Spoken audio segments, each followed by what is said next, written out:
안녕하십니까. 행정소송법 2022년도 세무사 시험 해설을 맡은 김현민입니다. 반갑습니다. 우선 이번 시험에 대해서 총평부터 말씀을 드리자면요. 난 생각보다 어떤 이론이나 학설에 대한 부분은 정말 안 나왔고 아예 안 나왔습니다. 그래서 뭐 어떤 학설에 의하면 어떤데 이런 이론에 의하면 어떤데 이런 문제는 전혀 안 나왔고 조문을 얼마나 꼼꼼히 읽었는지에 대한 문제가 많이 나왔고 아울러 그런 판례로 정립된 부분들을 많이 물어보았기 때문에 만약에 여러분들께서 이제 조문이나 제가 이제 마지막 학습 강의로 나눴던 판례 있죠. 그런 부분들을 잘 살펴보았으면 거기서 좀 많이 나왔던 부분이 있어서 어렵지 않게 푸시지 않았을까라는 기대를 조금 갖고는 있습니다만 그래도 어쨌든 문제 자체가 아시겠지만 이게 굉장히 지엽적인 부분을 많이 물어보는 건 맞아요. 그래서 난이도가 낮지는 않습니다. 난이도가 상대적으로 좀 높은 편이고요.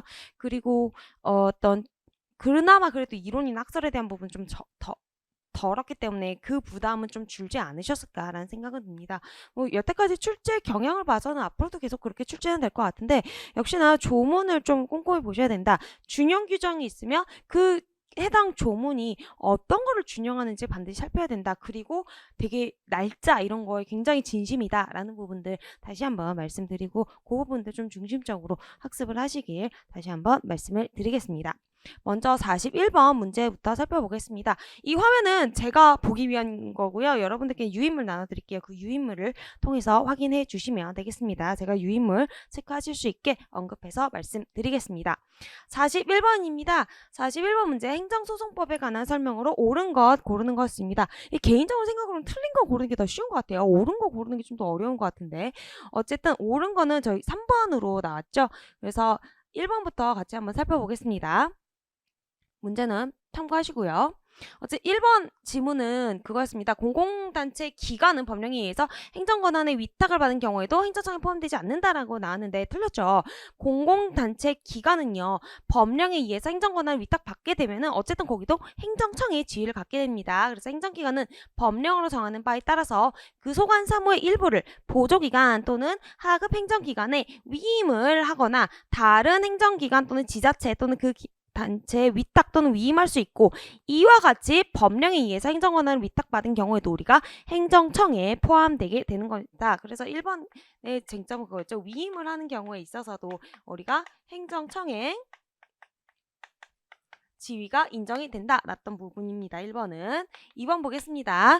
기간소송은 헌법재판소법 제2조 규정에 의해서 헌법재판소의 관장사항으로 되는 소송도 포함된다. 아니죠. 우리가 행정소송의 종류에 대해서 제3조에서 나와져 있죠. 그래서 행정소송은 기간소송도 있는데 근데 그 기간소송의 중에서도 헌법재판소에 의해서 헌법재판소 관장사항으로 된 거는 아니 헌재를 가야지 행정소송 오면 안 되죠. 그렇기 때문에 이 부분은 그렇게 틀린 지문으로 나왔던 거고요. 3번 지문 보시게 되면요. 특정의 장소에 관계되는 처분 등에 관한 취소 소송은 그 장소의 소재지를 관할하는 행정법원이 이를 제기할 수 있다입니다. 관할에 대한 문제가 나왔습니다. 그래서 토지 수용, 기타 부동산, 특정 장소에 관계되는 처분 등에 대한 취소 소송은 그 부동산 또는 장소의 소재지를 관할하는 행정법원에다가도 제기를 할 수 있습니다. 결론적으로 뭐냐? 나는 서울에 살고, 나는 뭐 경기도 살고 하는데 내가 부산에 어떤 땅이 있어요. 그럼 나한테 세금 내라고 하겠죠. 그랬을 때 그 토지의 소재지 관할 부산에서도 우리가 제기를 할 여지가 있다라는 거 토지 관할에 대한 부분이었습니다. 4번 수인에 대한 청구가 처분 등의 취소 청구와 관련되지 않은 청구에도 그 수인은 취소소송의 공동소송이 될 수 있다. 공동소송에 대한 조문을 묻는 거였습니다. 그래서 공동소송은 수인의 청구 아니면 수인에 대한 청구, 처분 등의 청구가 관련되는 청구인 경우에 한해서 됐습니다. 그래서 가당치도 않은데 같이 얽히설키 얽힐 수는 없는 거였다. 5번 행정청의 재량에 속하는 처분은 재량이 남용이 있더라도 법원은 이를 취소할 수 없다. 재량인 경우에도 우리가 취소할 수 있다라는 거 나와있죠. 그래서 행정소송법 제27조에 재량 처분의 취소라고 해서 재량에 속하는 처분일지라도 재량의 일탈 남용이 있는 경우에는 우리가 취소할 수 있다는데 재량에서 여러분들이 아셔야 될 부분은 뭐죠? 재량인 경우에 있어서는 부분 취소가 안 되고 전체를 취소해야 된다. 왜 전체를 취소해야 됩니까? 재량에 대한 권한, 재량권은 어디에 있죠? 행정청에 있어요. 그렇기 때문에 법원에서 임의로 내가 생각한 재량은 이만큼인데 라고 해서 일부를 취소할 수는 없고요. 전부 취소해야 된다라는 부분 안고 가시면 됐을 부분입니다. 2번 문제 넘어가 보겠습니다. 행정소송법상 취소소송에 관한 규정 중 무효동 확인소송에는 준용이 되지만 부작위 위법 확인소송에 준용되지 않는 거. 정답은 처분 변경으로 인한 소외 변경이죠. 왜요? 무효동 확인 소송에 있어서는 어떤 처분이 있기 때문에 그게 무효이다라고 얘기를 하는 거죠. 하지만 부작위 위법 확인 소송은 뭡니까? 아예 행정청에 어떤 처분이 없는 겁니다. 그렇기 때문에 처분의 변경이란 개념이 있을 수 없겠죠. 변경은 뭐죠? 기존에 있던 게 바뀌는 거잖아요. 그렇기 때문에 행정소송법 제22조에서도 이렇게 얘기를 하고 있죠. 처분 변경이라는 소외 변경은 여기 준용 규정에서 보면은 제38조에서 준용 규정에서 제22조의 처분 변경으로 인한 소외 변경에 있어서는 무효동 확인 소송에 준용을 하고 있습니다. 그래서 제38조 준용 규정에서 보면 우리가 제1항에서는요. 그 제22조에 의한 처분의 변경으로 인한 소외 변경은 무효동 확인 소송에 준용을 합니다.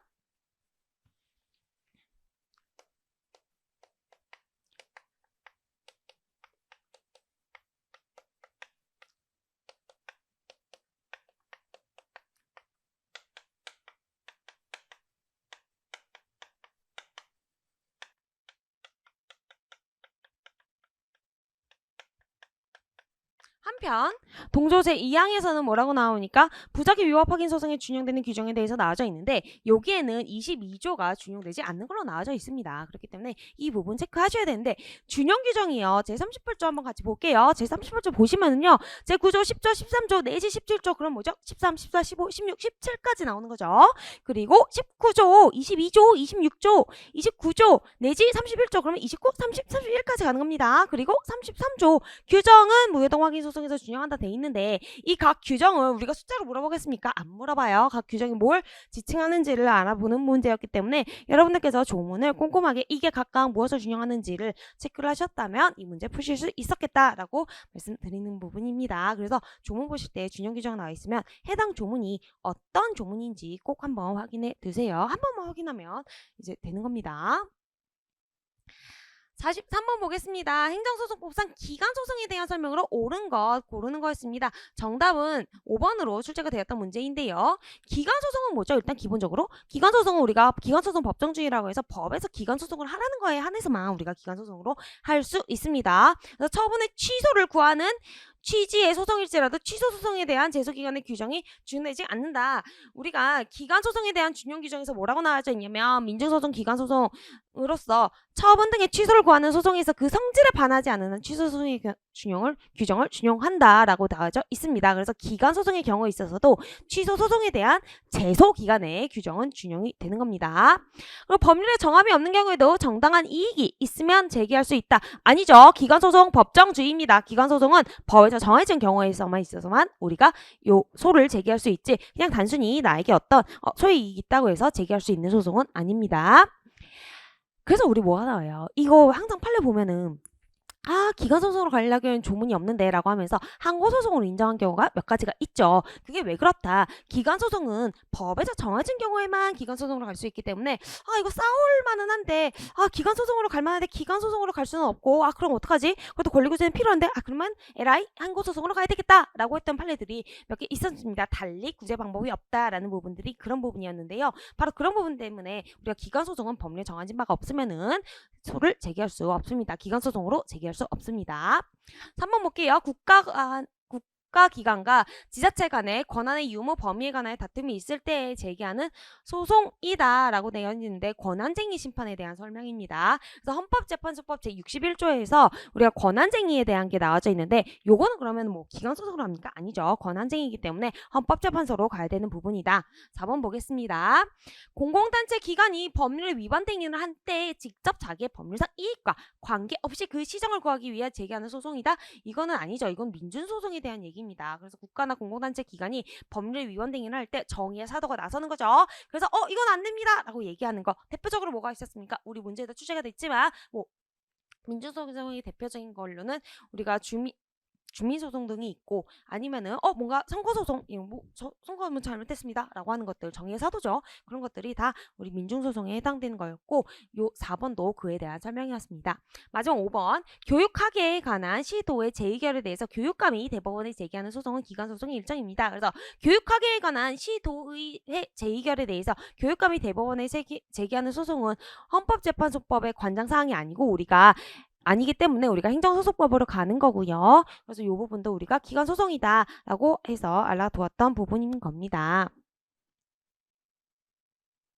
44번 보겠습니다. 행정소송법의 규정입니다. 네번에 들어간 숫자. 우리가 뭐죠? 제외. 국외에서 하는 소송행위 추한에 대한 겁니다. 추한은 뭐죠? 추후 보완이에요. 그러니까 해외에 있으니까 내가 이 안에서 우리나라에서 무슨 일이 폭닥폭닥 일어나는지 모른단 말이에요. 그럼에도 불구하고 행정소송법에 규정된 그 기간을 딱 그 기간으로 하기엔 너무 짧다라는 거죠. 왜냐면 행정소송법이 일단 기본적으로 제정된 게 너무나도 됐기 때문에 지금같이 SNS가 발달해서 내가 뭐가 어떤 나라의 상황이 시시각각으로 변하는지 알 수가 없었을 때 이게 규정이 되어져 있기 때문에 다소 기간이 늘려지는 경향이 있다. 그게 어디 있다? 제5조에 있었다. 국외에서의 기간 해가지고 제가 14일에서 30일로 그리고 30일에서 60일로 60일에서 90일로 369게임마다 따따블 친다 라고 말씀을 드렸죠. 그래서 14일에서 28일 하면 뭔가 이상하잖아요. 그래서 30일 되는 거고 30일은 2배 쳐서 60일로 되는 거고 그리고 369로 가죠. 그리고 60일은 90일로 가는 겁니다. 그래서 이 부분 이렇게 살펴보시면 되겠습니다. 그래서 정답은 1번으로 나왔죠.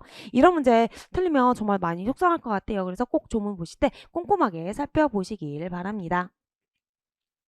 45번 보겠습니다. 행정소송법에서 명시되어 있는 행정소송을 모두 고르면 결국은 뭡니까? 우리가 행정소송의 종류 고르는 거였죠. 이거 예전에 제가 정말 그 공무원 시험에서 이게 나와가지고 저도 너무 당황했다라던 부분이 있었습니다. 그래서 항고소송, 당사소송, 민주소송, 기관소송 이렇게 내놓고 아마 거기서 이렇게 내놨을 거예요. 뭐 당사소송을 취소소송으로 내놨나? 아무튼 뭐 그런 식으로 내놨는데 어쨌든 이것도 그런 비슷한 유형 중에 하나이고 행정소송법상 명시되어져 있는 행정소송은 항고소송, 취소소송, 무효동 확인소송, 부작위 위법 확인소송, 그리고 당사자소송, 민중소송, 기관소송 이렇게만 규정이 되어져 있습니다. 나머지 뭡니까? 예방적 부작위 청구소송 이런 거 무명 항고소송에 해당한다. 그래서 우리가 우리 조문에도 없고 판례에서도 인정하지 않는 소송이었다라고 해서 알아두셨던 부분인 겁니다. 그래서 정답은 4번으로 출제가 되었습니다. 46번 보겠습니다. 행정소송법상 준용규정에 대한 설명으로 옳지 않은 것은 정말 굴러가는 문제죠. 준용규정 되게 성의 없이 그냥 자기네들은 조문만 써놓고서 나보고는 이 준용규정 미주알 고주알 다 알라는 거잖아요. 근데 아셔야 합니다. 문제가 이런 부분에서 많이 출제가 돼요. 자 보겠습니다. 행정소송에 관해서 행정소송법에 특별한 규정이 없는 사항에 대해서는 법원정지법, 민사소송법, 민사집행법 규정 준용한다 라고 해서 제8조에 나와져 있습니다. 그래서 우리가 행정소송법 모든 것을 다 규정하고 있지는 않아요. 그러면 조문 너무나도 두꺼워지겠죠. 그렇기 때문에 우리가 어디 있는 거 법원조직법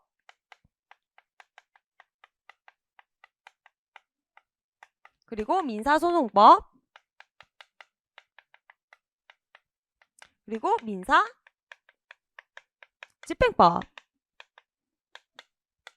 규정 적용하고 준용하고 있습니다. 만약에 행정소송에서 어떻게 감당이 안 되는 조문들은 여기 있는 조문 갖다가 쓸 거라다 쓰겠다는 거죠. 그게 제8조에 나와져 있는 거고요. 취소 소송에 참가한 행정청에 대해서는 민사소송법 제76조 참가인의 소송행위에 대한 규정이 준용이 된다. 어디 나와져 있죠? 제17조에 나와져 있습니다. 그래서 우리가 행정청이 소송에 참가하게 될 경우에 있어서는 민사소송법 제76조 규정 적용받는다. 그리고 3번 취소소송에서 소변경에 관한 규정 제21조죠. 부작위 위법 확인 소송을 취소소송으로 변경하는 경우에도 적용이 된다 해서 제37조에 나와져 있죠. 그래서 무효동 확인 소송이나 부작위 위법 확인 소송을 취소소송이나 당사자 소송으로 변경하는 경우에도 우리가 준용이 되고 있고요. 취소소송에서의 피고적격에 관한 규정은 무효동 확인 소송 규정에도 적용이 되고 있습니다. 그래서 무효동 확인 소송에 준용되는 행정소송법 제13조 제1항 취소소송은 다른 법률에 특별한 규정이 없는 한 그 처분 등을 행한 행정청을 필요로 한다. 다만 처분 등이 있은 뒤에 그 처분 등의 관계에 관한 권한이 다른 행정청에 승계될 때는 이를 승계한 행정청을 필요로 한다고 규정하고 있고요. 이 부분도 무효동 확인 소송에 적용이 되고 있는 겁니다. 5번 보겠습니다. 취소소송에서 행정심판과의 관계에 관한 규정은 무효등 확인소송의 경우에 준용한다 라고 되어져 있는데 어디가 들렸죠? 5번 같이 볼게요.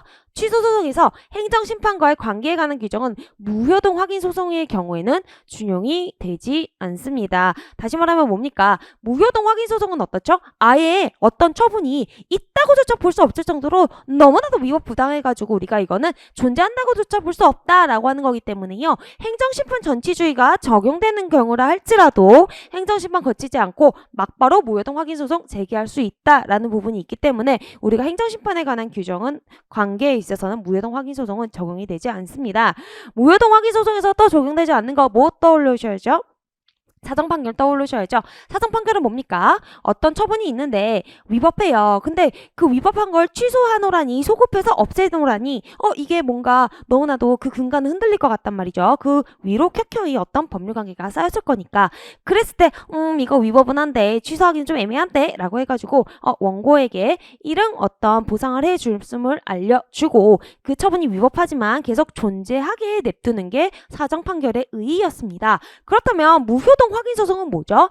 무효동 확인 소송은 그 처분의 존재 자체를 부정하는 거죠. 없기 때문에 무효를 시키는 소송이 아니고 오죽하면 이름도 무효임을 확인하는 소송이란 말이죠. 그렇다면 사정 판결의 전제는 뭐다? 그 처분이 있는데 위법함을 전제로 그 위법한 어떤 처분을 존속시키는 건데 무효동 확인 소송은 그 처분 자체가 있다고조차 보지 않기 때문에 사정 판결이 존재할 수 없다. 논리적으로 있을 수가 없다라고 말씀을 드렸던 부분이 있습니다. 그래서 우리가 무효동 확인 소송은 어쨌든 행정소송 심판과의 관계도 준용되지 않고 사정 판결도 이루어질 수 없다라는 부분 확인하고 넘어가시면 되겠습니다.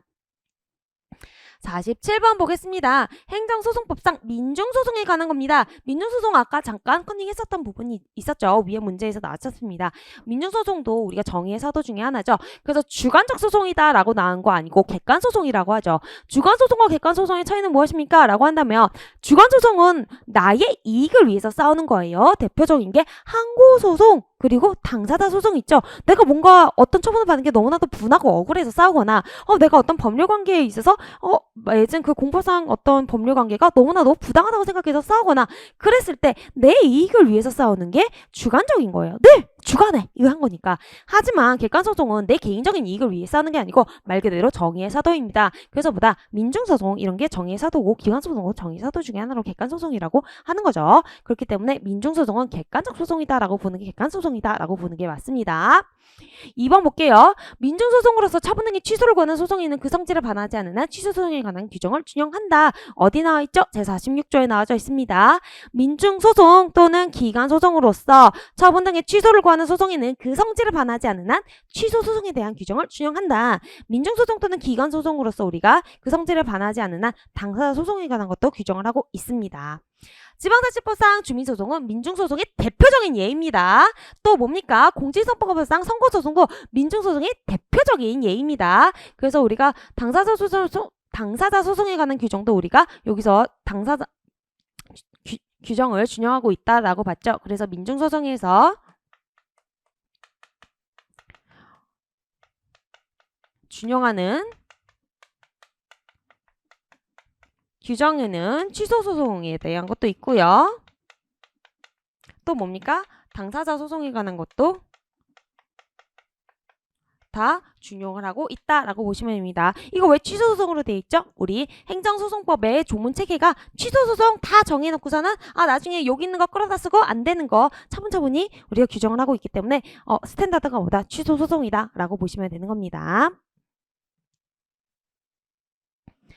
48번 보겠습니다. 행정소송법상 처분 등의 효력 유무 존재 여부가 민사소송의 성결 문제. 성결 문제는 뭐죠? 먼저 해결돼야 될 문제인 거예요. 뭔가 얘네가 전제적으로 해결이 돼야 그 후속에 해결이 가능한 부분이 있다고요. 대표적인 게 뭐가 있을까요? 부당이득 반환 청구 이런 것들이 있겠죠. 어떤 행정처분이 내가 나한테 어떤 과세 처분을 했는데 그게 위법해요. 그럼 내가 낸 세금이 잘못 낸 거죠. 그렇다면 내가 낸 세금 다시 돌려줘 라고 하는 게 그 부당이득 반환이에요. 법률상 원인 없이 징수에 관한 세금을 돌려달라라는 건데 법률상 원인이 없어지려면 일단 이 과세 처분이 취소가 돼야 되겠죠. 왜? 공정력 때문에 취소되지 않는 한 유효한 힘으로 통용되는 힘이 있기 때문에 우리가 취소되기 전까지는 그 처분이 유효해서 부당이라는 이득이 발생하지 않나요? 국가에 대한. 그렇기 때문에 그런 것들이 선결 문제이다. 한편 여기서 여러분들께서 알고 가셔야 될 게 하나 더 있죠. 만약에 내가 과언합한 세금이 무효임을, 당연 무효임을 전제로 부당이득 반환 청구를 할 때에는 그냥 선결 문제로 자시고 할 거 없죠. 그냥 그거 자체가 위법한 거니까. 그러니까 어쨌든 무효인 거니까. 그래서 그때는 바로 그냥 민사소송으로 부당이득 반환 청구를 할 수 있는데 그게 아니고 취소되어야 되는 과세 처분이라면 우리가 먼저 취소가 되어야 내가 부당이득 반환 청구를 할 수 있다. 그런 것들이 선결 문제이다 라고 보았습니다. 근데 선결 문제에 대해서는 조문에서 친절하게도 규정이 되어져 있어요. 그래서 제3자 소송 참가에 대한 규정은 우리가 제3자고 나발이고가 없겠죠. 선결 문제에 있어서는. 그렇기 때문에 선결 문제 제11조에서 보면은 처분 등의 효력 유무 또는 존재 여부가 민사소송의 선결 문제로 돼서 민사소송의 수소법원이 이를 심리 판단하는 경우에는 우리가 행정청의 소송 참가, 행정심판 기록 제출 명령, 내가 만약에 심판을 거쳤으면 심판 기록이 있을 테니까요. 그리고 직권심리, 소송 비용에 관한 재판의 효력 규정을 준용하고 있는데요. 제3자는 아닙니다. 행정청이 낄 수는 있겠죠. 하지만 제3자, 그건 나와 제3자의 문제는 아닌 거죠. 선결 문제가. 그렇기 때문에 제3자에 대한 규정은 준용되지 않는다. 오로지 행정청의 소송 참가 부분만 규정이 된다라고 준용이 된다라고 나왔던 부분입니다. 이번 그런 준용 규정이 굉장히 진심이기 때문에 각 준용 규정이 뭘 준용하고 있는지를 보셔야 되겠습니다. 49번 볼게요. 항고소송의 대상에 대한 설명입니다. 옳지 않은 거 이거 다 판례 문제죠. 대상 자격에 대한 문제입니다.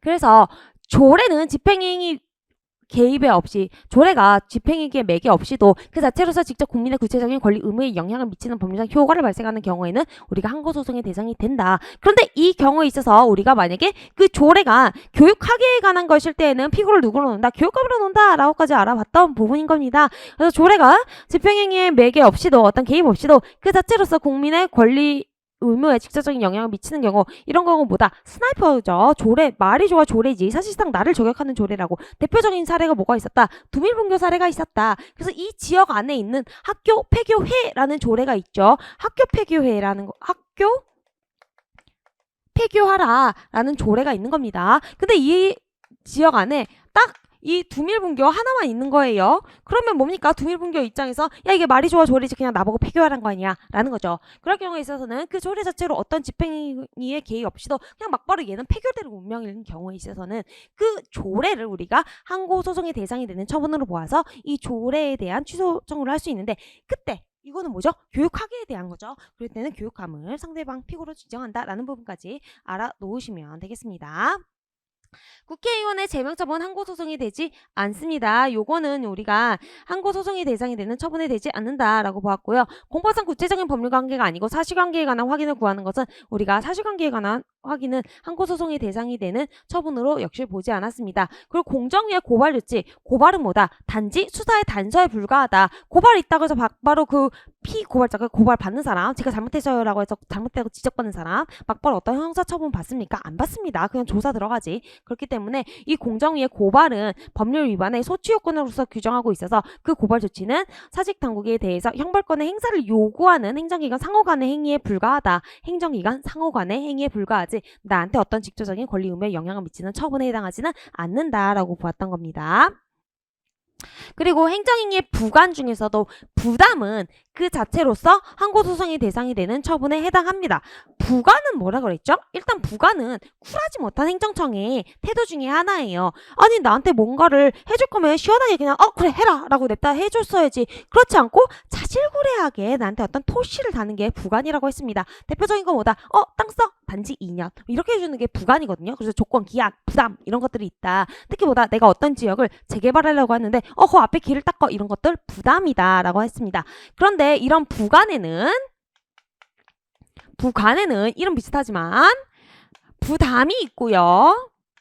뭐 조건, 기한, 이런 것들이 있습니다.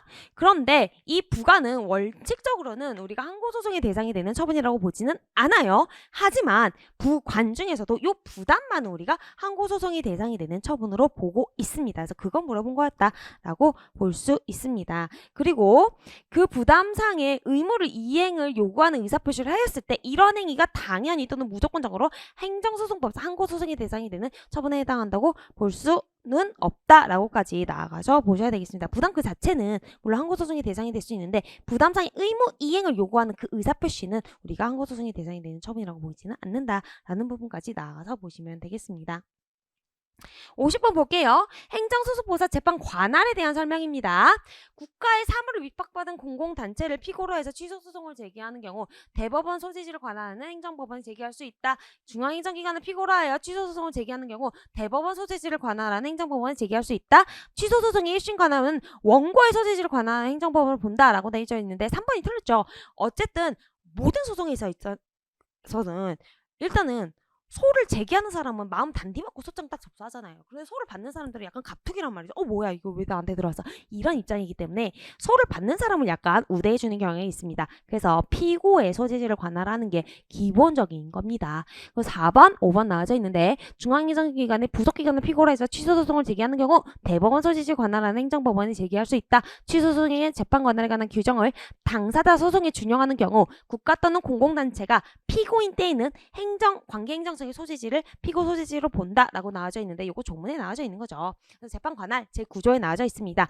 원래는 원칙 디폴트 값은 뭐다? 피고 소지지 관할 행정법원인 겁니다. 서울이면 서울행정법원, 나머지는 그냥 각급 지방법원 본원이 되겠습니다. 그리고 1항에도 불구하고 다음 각고 어느 하나에 해당한 때에는 대법원 소지지 관할하는 행정법원이 제기할 수 있다고 돼 있는데 우리나라 대법원 어디 있죠? 서울이죠. 서울행정법원 가라는 얘기입니다. 대법원의 위치가 세종으로 바뀌면 세종법원으로 가나? 아무튼 그렇겠죠. 근데 어쨌든 제1호 뭐니까 중앙행정기관, 중앙행정기관의 부속기관, 합의제행정기관 또는 그 장인 경우에는 어디로 간다? 서울행정법원으로 갈 수 있다라는 거. 국가의 사무를 위임 위탁받은 공공단체 또는 그 장인 경우에도 우리가 서울로 갈 수 있다라는 거. 그리고 제40조 관할에서 보면은 당사자 소송의 경우에도 준용하고 있고요. 국가 또는 공공단체가 피고인 경우에는 관계행정성의 소재지를 피고의 소재지로 본다라는 부분도 나와져 있습니다. 결국은 조문 문제였다. 51번 보겠습니다. 행정심판의 재개를 거쳐서 취소소송을 제기하는 경우에 관한 설명으로 옳지 않은 겁니다. 진노위 나왔죠? 지방노동위원회의 처분에 대한 중노위의 재심 판정이 불복하려면 중노위원회의 재심 판정을 대상으로 취소소송을 제기한다. 이거 필수적 전치주의이기 때문에 요거를 상대로 해야 되는 거 맞고 요때 피고는 누구로 해야 된다? 진노위? 이게 중노위? 짱으로 해야 된다. 짱으로 해야 되는 케이스 중에 하나였다라는 부분도 있었고요. 재개로 대한 취소소송은 재개 자체 고유한 위법이 있음을 이유로 제기하는 경우에 제기할 수 있다라는 부분도 맞는 지문이 되겠습니다.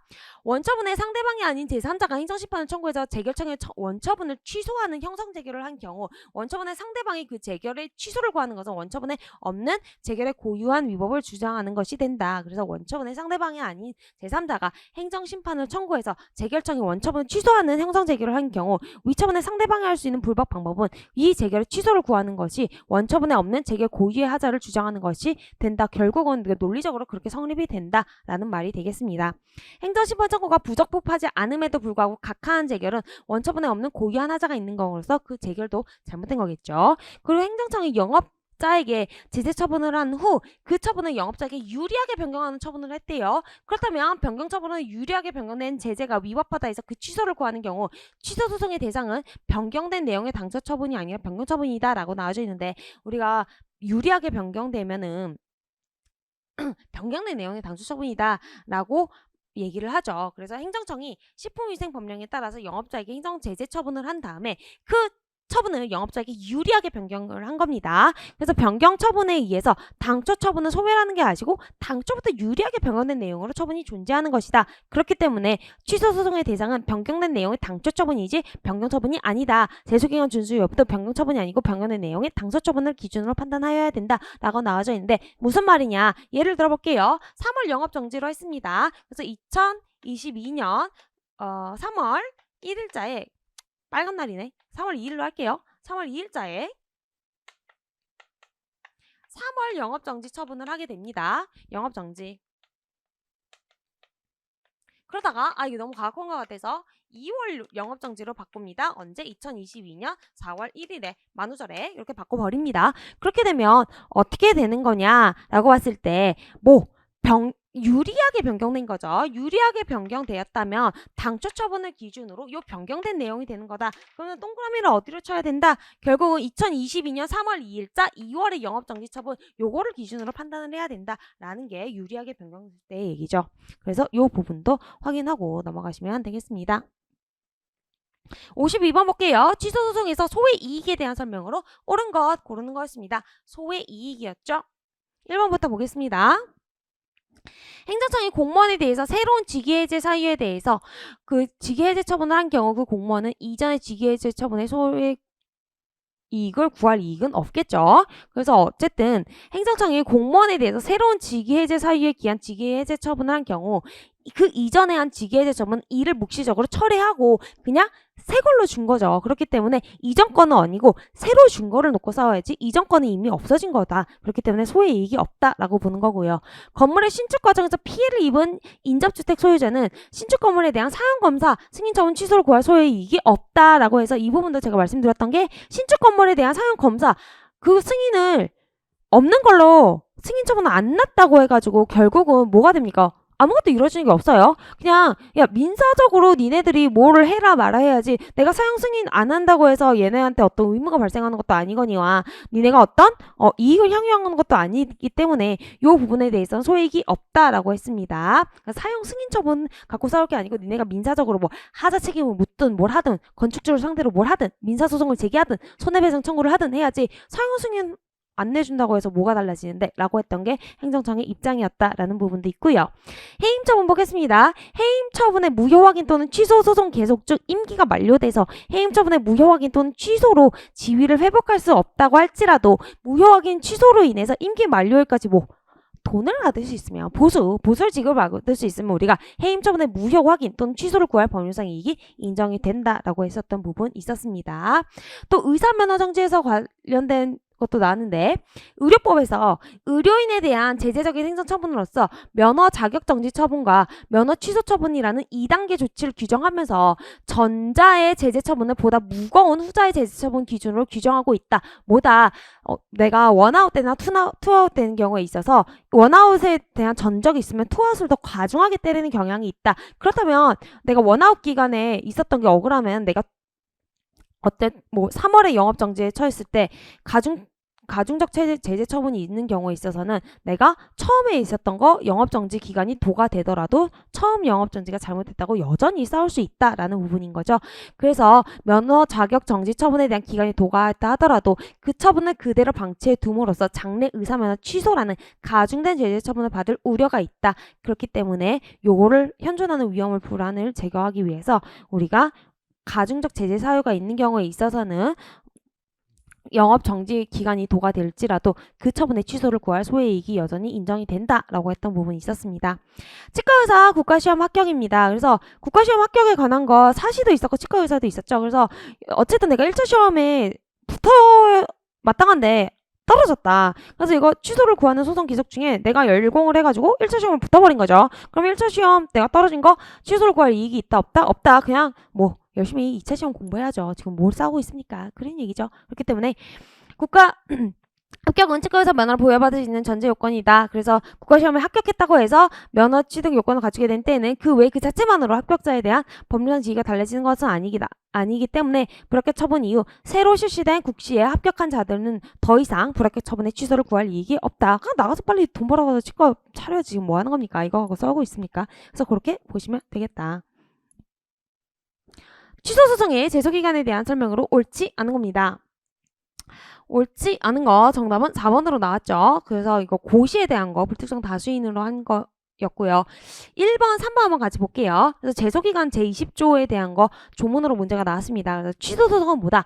안구 그리고 1년이다. 안날로부터 90일, 있은 날로부터 1년입니다. 처분 등이 있으면 안날로부터 90일 내에 제기해야 되고요.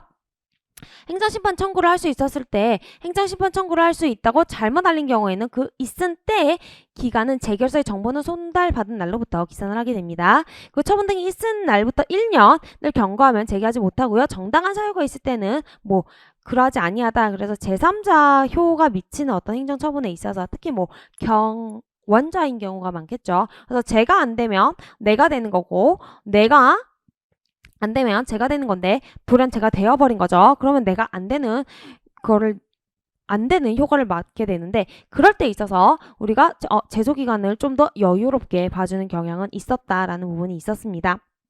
다만 그 기간은 불변 기간으로 우리가 규정을 하고 있기 때문에 판사님이 임의로 할 수가 없어요. 그리고 이거는 법원의 직권조사 사항이기 때문에 직권조사 사항이라는 거다. 이 요건에 대해서는 판사님이 미리 심리를 하시는 거다라고 보시면 되겠습니다. 물론 이게 기간에 들어맞았다는 건 내가 이런 얘기는 해야 되겠지. 그렇지만 요거는 직권조사 사항이기 때문에 부적법하면 어떻게 된다? 각하된다. 다만 고시 볼게요. 통상 고시 또는 공고에 의해서 행정처분하는 경우에는 그 처분의 상대방이 불특정 다수이고 그 처분의 효력을 불특정 다수인에게 일률적으로 적용되는 것이기 때문에 행정처분의 이해관계를 갖는 자는 고시 또는 공고가 있었다는 사실을 현실적으로 알았는지 여부와 관계없이 고시가 효력을 발생하는 날에 처분이 있음을 알았다고 보고 따라서 그에 대한 취소 소송은 그 날로부터 90일 내에 제기한다. 그래서 고시가 효력을 발생하는 날을 기준으로 하는 겁니다. 고시는 그래서 이 부분도 뭐랑 똑같은 공고인데 고시는 효력을 발생하는 날로 하지만 우리가 송달이 안 되는 경우가 있어서 공시송달을 할 때에는 공시송달을 이제 송달 간주된 때로 안 하고 내가 실질적으로 그걸 알았던 날을 기준으로 삼는다. 그것과는 구분을 하셔야 되는 게 고시였다라고 해서 고시는 그 효력을 발한 날로 한다. 왜? 고시는 불특정 당세로 하는 거고 어떤 송달이 안 돼가지고 공시송달하는 건 특정인에 대한 거죠. 그래서 그거는 우리가 특정인과 불특정인을 따져서 구분을 하셔야 됐다. 똑같은 고시 공고라고 해서 똑같은 것은 아니다 라고 말씀드렸던 부분 또 여기 나와져 있습니다. 그리고 제소기간 지켜졌는지는 법원 직권조사 사항이다. 그래서 어쨌든 본안 심리에 들어갔다 해서 소송요건 흠결을 덮어둘 수는 없다. 그래서 난 되는 줄 알았는데 알고 보니까 이제 제소기간 도과된 경우에 있어서는 그냥 무조건 각하를 해야 된다라고 보시면 되겠습니다. 신청에 대한 행정청의 거부행위가 취소 소송의 대상이 되는지 여부에 관한 설명으로 옳지 않은 거 고르는 거였습니다. 정답은 5번으로 나왔던 거죠. 그래서 1번부터 살펴보면 국민의 적극적 신청 행위에 대해서 행정청이 그 신청에 따른 행위를 하지 않겠다고 거부한 행위가 항고소송의 대상이 되는 행정처분에 해당하는 것이라고 하려면 뭡니까? 그 신청한 행위가 공권력의 행사 또는 이에 준하는 행정작용이어야 하고 그 거부가 신청인의 법률관계에 어떤 변동을 일으키는 것이어야 하고 아울러 모두 있어야 된다. 나한테 법규상, 조리상 신청권이 있어야 우리가 그 거부 처분을 대상으로 항고소송을 놓고 취소소송을 제기할 수 있다. 그 요건 중에 하나였습니다. 거부처분의 처분성을 인정하기 위한 전제요건이 되는 신청권의 존보는 구체적인 사건에서 신청인이 누구인가를 고려하지 않고 법규 해석에 의해서 일반 국민에게 그러한 신청권을 인정하고 있는가를 살펴 추상적으로 결정되는 것이다. 신청인이 그 신청에 따른 단순한 응답을 받을 권리를 넘어 인용이라는 거 결과까지 얻을 거는 필요 없다. 그냥 내가 어떤 결과를 얻을 신청권만 있으면 된다. 법규상 인정이 되거나 아니면 조리상 인정이 될 수도 있다라고 했습니다. 조리상 인정된 대표적인 리딩 케이스가 뭐였다? 내 의사와 무관하게 해킹당해서 주민등록번호가 유출된 사안이었다. 그게 3번 지문에 나왔던 거죠. 그래서 피해자의 의사와 무관하게 주민등록번호가 유출된 경우에는 우리가 조리상 주민등록번호 변경을 요청할 수 있다. 이거 거부한 거에 있어서는 우리가 취소소송으로 취소를 요구할 수 있다라고 나왔던 부분도 있습니다. 도시계획 구역 내 토지 소유자의 도시계획 위반 신청에 대한 도시계획 위반권자의 거부행위 역시 항고소송의 대상이 되는 처분에 해당하다고 여기에서 방점은 뭐였다? 도시계획 구역 내에 토지를 소유하는 사람이었다. 5번 보겠습니다. 기간제로 임용되어 임용기간이 만료된 국공립대학 조교수가 이제 뭡니까? 다시 재임용하지 않겠다라고 하는 거죠. 그건 뭡니까? 잘린 거죠. 그랬을 때 있어서 이 사람이 어떤 잘린 거에 대해서 재임용 거부 처분을 취소를 구할 어떤 그런 법규상 조리상 신청권이 있냐? 있다. 이 사람에게는 어떤 기대를 갖고 있었다라고 해서 인정이 됐던 부분입니다. 그래서 공정한 심사를 받아 위 기준에 부합되면 특별한 사정이 없는 한 재임용되리라는 기대를 가지고 재임용 여부에 관한 합리적 기준에 의한 공정한 심사를 요구할 법규상 조리상 신청권을 가진다고 할 것이니 임용권자가 임용기간 만료된 조교수에 대해서 재임용을 거부하는 취지로 한 임용기간 만료의 통지는 위와 같은 대학 교원의 법률관계에 영향을 주는 것으로서 행정소송의 대상이 되는 처분에 해당한다라고 보았습니다. 55번 보겠습니다. 행정소송법상 소변경입니다. 소의 변경에 관한 설명으로 옳지 않은 거. 취소 소송을 제기했다가 나중에 당사자 소송으로 변경하는 경우 당초에 취소 소송이 적법한 기간 내에 제기된 경우 당사자 소송의 제소기간을 준수한 것으로 본다. 이거 항상 제소기간에 쫄려요. 어떤 행정소송에 있어서는. 그렇기 때문에 이것도 우리가 제소기간 준수한 걸로 보죠. 판례 한번 같이 살펴보겠습니다. 취소소송을 제기하였다가 나중에 당사자 소송으로 소를 변경한 경우에 행정소송법 제21조 제4항 제14조 제4항에 따라서 처음부터 당사자 소송을 제기한 것으로 보아야 한다. 그렇기 때문에 당초에 취소소송이 제소기간 내에 한 날로부터 90일, 있은 날로부터 1년 내에 잘 제기만 되었다면 우리가 당사자 소송도 적법하게 제소기간 지킨 걸로 봐주겠다라고 나오죠. 2번 보겠습니다. 소의 변경. 법원은 취소소송을 당해 처분 등에 관계되는 사무가 귀속하는 국가 또는 공동체에 대한 당사자 소송 또는 취소 소송 외에 항고 소송을 변경하는 것이 상당하다고 인정한 때에는 청구의 기초의 변경이 없는 한 언제까지 사실심 변론 종결 시까지 원고의 신청에 의해서 결정으로 소의 변경을 할 수 있는 겁니다. 그래서 당사자 소송을 항고 소송으로 변경하는 경우에도 준용이 된다라고 되어 있기 때문에 이 무효동 확인 소송, 부작위 위법 확인 소송을 취소 소송, 당사자 소송으로 변경할 수 없다라는 질문은 틀린 거고요. 상호간에 컨버팅 가능합니다. 동일한 행정처분에 대해서 무효 확인 소송을 제기하였다가 그 후 그 처분의 취소를 구하는 소송을 추가적으로 병합합니다. 그리고 주된 청구인 무효 확인 소송이 적법한 제소기간 내에 제기되었다면 추가로 병합한 취소 소송은 적법하게 제기된 것으로 보겠다인데 이 무효동 확인 소송은 제소기간에 제한이 없는데요. 맞습니다. 무효동 확인 소송은 제소기간에 제한이 없는데 이 무효동 확인 소송이 제소기간 취소 소송에서 정한 제소기간 내에 들어가져 있다면 추후에 이 무효동 확인 소송을 취소 소송으로 바꾼다 할지라도 그 무효동 확인 소송이 취소 소송의 제소 기간을 지킨 것으로 봐주겠다. 그 내용이 되겠습니다. 청구 취지를 교환적으로 변경하는 것은 뭐죠? 구소를 취하하고 신소를 제기하는 거예요. 종전의 소가 취하되고 새로운 소가 제기된 것으로 보게 되는 경우에 이 새로운 소에 대한 제소기간 준수는 구소가 취하되면 없어진 건가? 그렇기는 한데 행정소송은 워낙 그런 제소기간의 기간이 짧고 좀 진심이다 보니까 원칙적으로 소의 변경이 있을 때를 기준으로 판단을 하는 거는 맞는데 구소가 제기될 때 적법하게 제기되면 내가 나중에 교환적으로 변경할 때 했을지 않아 봐줄게 라는 궁극적인 판례는 되기는 합니다. 5번 볼게요. 청구 취지를 추가하는 경우 추가된 때 새로운 소를 제기하는 것을 보기 때문에 추가된 청구 취지에 대한 제소기간의 준수 등은 원칙적으로 보다 추가 변경 신청 있을 때를 기준으로 판단하여야 한다. 원칙은 그러하다라는 부분도 살펴보시면 되겠습니다. 다 판례로 정리된 거죠. 항고소송의 대상인 처분으로 인정되는 거 기역, 니은, 리을 다 인정되는데요. 디귿, 강원도 혁신도시 이거 뭐죠? 원주시 요거 최종 입지 선정위 요거는 우리가 처분으로 인정이 안 되었습니다. 그래서 정부의 수도권 소재 공공기관의 지방 이전 시책을 추진하는 과정에서 도지사가 도내 특정시를 공공기관이 이전할 혁신도시 최종 입지로 선정한 행위는 우리가 항고소송의 대상이 되는 처분이 아니다라고 봤습니다. 원주시 이렇게 되는 거 그 문제였습니다.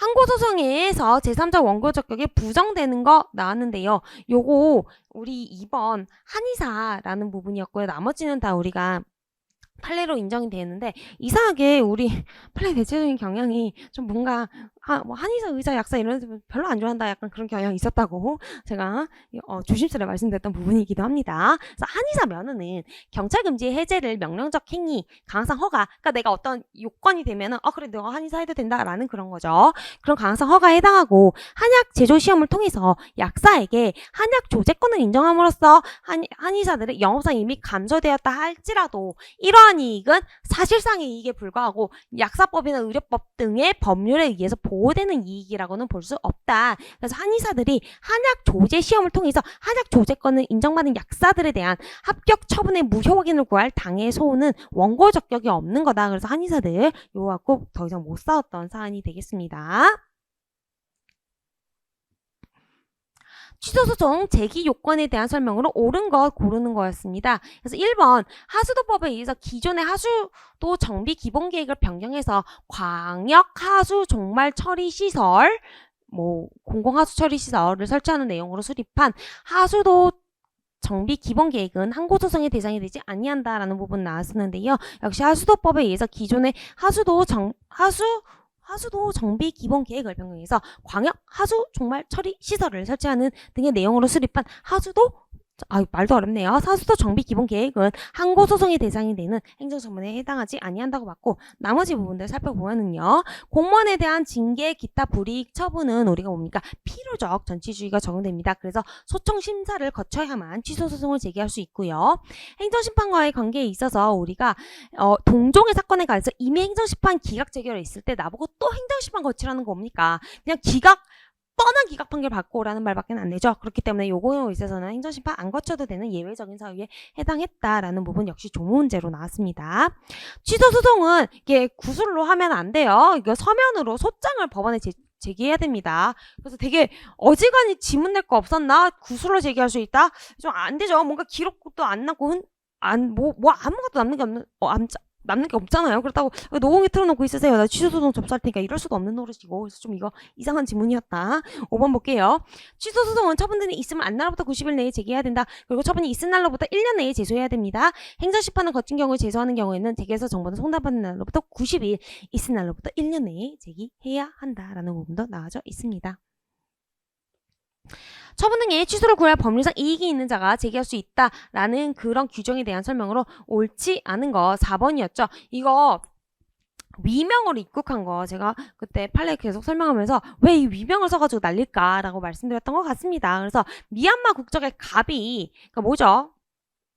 춘향이가 향단이 이름의 여권으로 대한민국에 입국한 뒤 향단이 명의로 난민 신청을 했으나 법무부 장관이 향단이 너 안 돼! 라고 하면서 춘향이한테 향단아 너는 입국 못하겠다 라고 한 겁니다. 그랬을 때 향단이 이름으로 입국한 갑이 왜 내가 안 되지? 라고 생각해서 나 이 입국 거부 처분 취소해주세요 라고 하면서 소장을 들이밀 때 뭐라고 합니까? 향단이라고 안 하고 춘향이라고 한 거죠. 근데 뭐니까 이건 결국 대인적인 처분이잖아요. 걔가 춘향이고 향단이고 나발이고 뭡니까? 걔는 그냥 그 갑이라는 아이덴티티가 더 이상 한국에 들어올 수 없다라는 걸로 놨기 때문에 그때 갑이 춘향이가 난민 불인정한 처분에 대해서 취소를 구할 법률상 이익이 있다라고 본 겁니다. 이름만 달라지셨지 그냥 그 아이디는 똑같잖아요. 그냥 걔가 걔인 거예요. 그래서 걔가 제기한 거 우리가 인정해 줄 수 있다라고 봤던 부분이 되겠습니다.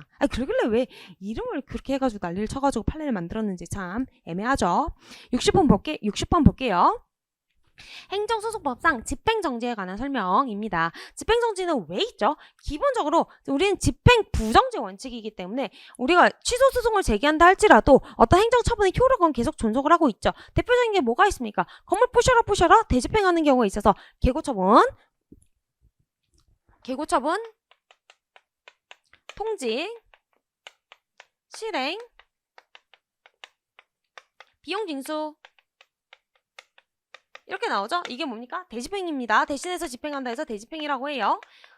그랬을 때 대집행 계고가 있어요. 그럼 계고가 있으면 언제까지 건물 부셔라. 네 건물 잘못된 거다 라고 합니다. 언제까지 부셔라. 네 건물 잘못된 거다. 야 안 부시면 내가 간다잉. 그래서 실제로 부시고 나한테 야 부시면 내놔 라고 하는 건데 이 계고가 잘못됐다고 해서 내가 계고 처분에 대해서 싸우고 있다 할지언정 어쨌든 나중에 행정청으로서는 통지도 할 수 있고 실제로 부실 수도 있단 말이죠. 그렇게 부정지 원칙을 선언하고 있기 때문에 집행정지로 잠깐 타임 이런 걸 외칠 수 있다라는 겁니다. 그거에 대한 설명으로 옳지 않은 거는 3번이 되겠죠. 처분 등이나 그 집행 또는 절차에 속한 걸로 인해 생길 중대한 손해를 예방하기 위해서 긴급한 필요가 있을 때 인정이 되는 것이 아니고요. 이거 사실 좀 꼼삼하지만 저는 좀 어려웠던 문제라고 생각하는 게 회복하기 어려운 손해예요. 중대한 손해라는 범위는 정말 크리티컬한 손해, 요만큼의 손해를 얘기하는 건데 회복하기 어려운 손해라 해서 좀 광역적으로 보고 있는 겁니다. 그래서 제23조 집행정지에 대한 규정 조문의 제2항을 보게 되면은 취소소송이 제기하는 경우에 처분 등의 집행 또는 그 절차의 속행으로 인해서 생길 회복하기 어려운 손해를 예방하기 위해서 긴급할 필요가 있다고 인정되는 본안이 계속되고 있는 법원은 당사자의 신청 직권에 의해서 처분 등의 효력이나 그 집행 절차의 속행 전부 일부를 정지하는 결정을 할 수 있습니다.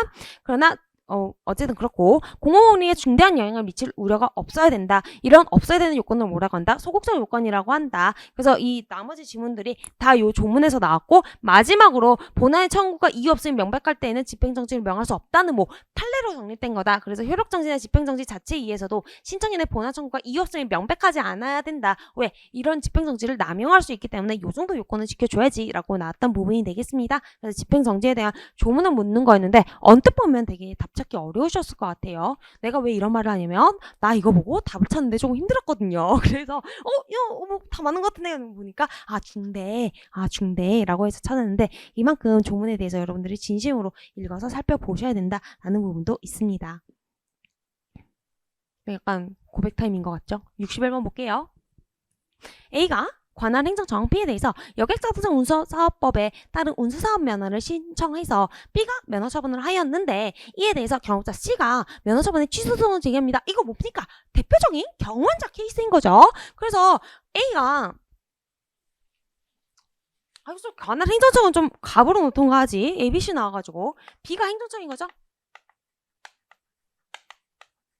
그 A가 신청을 한 겁니다. 여객자동차 운수업법에 따라서 면허 신청을 해서 면허 처분을 A가 B가 면허 처분을 한 거죠. 그래서 얘가 면허를 받은 겁니다. 근데 경업자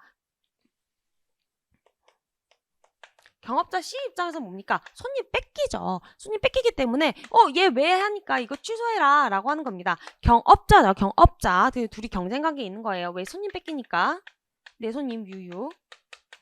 이거에 대한 설명인 겁니다. 제3자가 제기하는 소송인 거죠. 그렇기 때문에 어쨌든 절차의 위법을 이유로 취소 판결 확정이 만약에 된다면 얘네 뭔가 검토해야 되는데 검토 안 했다 하게 되면 비판결 취지에 따라 다시 이전 신청에 대한 처분을 할 필요가 없다. 처분을 해야 됩니다. 그리고 재처분 의무가 있죠. 그래서 어떤 처분, 행정처분을 위법하다 해서 판단해서 취소하는 판결이 확정이 되면 행정청은 취소 판결의 기속력에 따라서 다시 올바른 방법대로 어떤 처분을 해야 됩니다. 그래서 위법한 결과를 제거할, 조치할 의무가 있다라고 하게 되고 취소 판결 등의 효력에서 보면은 확정 판결은 제3자에 대해서도 효력이 있는 거죠. 그렇기 때문에 어쨌든 C가 B를 상대로 소송을 제기했는데 제3자인 A가 갑자기 돌연 자기 면허가 뺏기는 그런 제3자 효과가 있는 겁니다. 제3자의 소송 참가라고 해서 법원은 소송의 결과에 따라 권리 이익을 침해받을 제3자 이게 어디서 C가 얘에 대해서 취소하라고 C랑 사실 B가 소송의 당사자란 말이죠. C가 원고고 얘가 피고인데 C가 지금 배알이 꼬여가지고 얘 갖고 싸우고 있는 거잖아요. 그럼 얘 제3자죠. 이 제3자는 뭡니까? 여기 참여해서 자기의 내가 얼마나 정당하게 이 라이센스를 받은 건데 라고 주장할 필요가 있겠죠. 그럴 경우에 있어서 제3자가 소송에 참가할 수 있다. 그래서 당사자의 신청에 의해서도 될 수 있고 아니면 뭡니까? 법원에서 직권으로도 할 수 있습니다. 그럴 때는 제3자의 의견도 들어줘야 되겠죠. ABC 의견 다 들어줘야 되는 겁니다. 기각 판결은 행정청을 기속하지 않아요. 기각 판결은 뭐죠? 얘가 이거 취소해라 하는데 무슨 말이야? 너 그냥 배알이 꼬여서 그렇잖아 라고 해서 취소 소송 제기한 게 기각을 맞게 되면 그냥 이 상태 현 상태 그대로 유지하기 때문에 뭐 기소력으로 나발이고 문제가 생기는 건 아닙니다. 행정처분을 다툴 소의 이익은 개별 구체적 사정을 고려해서 판단해야 됩니다. 그래서 행정처분의 무효 확인 또는 취소를 구하는 소가 제소 당시에는 소이익이 있어 적법하더라도 만약에 계속 중에 처분청이 다툼이 대상인데 있는 행정처분을 직권으로 취소하면 만약에 이 소가 계속되고 있을 때 행정청이 내가 진짜 A한테 잘못 줬네 라고 해서 이걸 직권으로 취소하게 되면은 C는 더 이상 소를 진행할 이유가 없죠. 그럼 소이익이 없어서 이제 부적법하게 되는 거다라고 보시면 되겠습니다. 소 변경에 대한 겁니다. 이거 요건에 대해서 묻는 거고요. 제21조에 대해서 묻는 거였고 정답은 4번으로 출제가 되었는데요. 어쨌든 청구의 기초의 변경이 없어야 되고 소의 변경을 하는 경우 피고를 달리하게 되는 경우에는 그 피고가 소장 받아봐야 되죠. 그래서 의견도 들어야 되고 너 왔니? 라고 해서 다시 한번 물어봐야 되고 조문에 나와져 있는 겁니다. 허가 결정에 대해서는 만약에 안 해주면 즉시 한거할 수도 있는 거고 사실심 변론 종결시까지 소변경이 가능한데 원고의 신청이 있어야 됩니다. 어쨌든 이 문제에서도 우리 기출문제에서도 나오지만 그 불고불리 원칙이라고 해서 내가 요구한 대로 해줘야 되는 거예요. 그렇기 때문에 법원의 직권으로 원고야 이렇게 소 바꿔라 이렇게 해줄 수는 없는 노릇인 겁니다. 내가 구하는 대로만 해줘야 되기 때문에 그래서 원고의 신청에 의해서 법원의 결정으로 이루어지는 거지 법원에서 직권으로 하는 부분은 아니다. 그 부분이 문제로 출제가 되었던 겁니다. 무효동 확인 소송에 대한 설명으로 옳은 것 나왔고요. 1번에서 보면은 무효동 확인소송은 처분의 존재 여부가 심리 대상이 될 수 없다라고 나오는데 이거 조문에 나와요. 언뜻 보면 저게 뭔 말이야 싶지만 무효동 확인소송은 행정장애 처분 등의 효력 유무 또는 그 정보를 확인하는 소송이 되겠습니다. 그리고 현행법상 자기 의무 확인소송은 허용되지 않고 부작위 위법 확인소송만 허용되고 있죠. 아울러 3번에서 보면은 행정처분의 근거 법률에 의해서 보호되는 직접적이고 구체적인 이익이 있는 경우에 행정소송법에서 무효 확인을 구할 법률상의 이익이 있다고 보는 거고 우리가 보충성은 인정되지 않는다고 했습니다. 그래서 보충성이 요구되는 것이 아니다. 오래전 전원합의체로 바뀐 부분이 있다. 그렇기 때문에 무효를 전제로 한 이행소송 등과 같은 직접적인 구제수단이 있는지 여부를 따질 필요가 없다고 해석감이 상당하다라고 보았죠. 조세 과언화